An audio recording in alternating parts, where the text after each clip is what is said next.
আসসালামু আলাইকুম সবাইকে হাসান মিডিয়া চ্যানেলে স্বাগতম।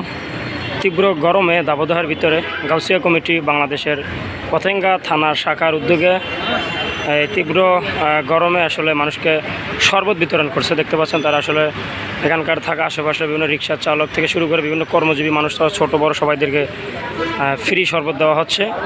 তো আসলে গরমে আপনারা জানেন দেশের বিভিন্ন জায়গায় আসলে এরকম ফ্রি শরবতের আয়োজন করা হচ্ছে।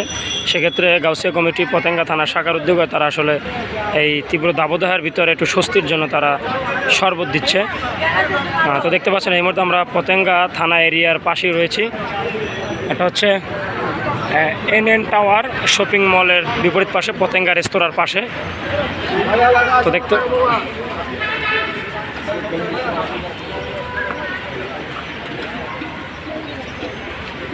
আসলে শরবতটি খাওয়ার জন্য আসলে উৎসুক জনতার ভিড় এখানে তারা আসলে ঘুরে আসছে।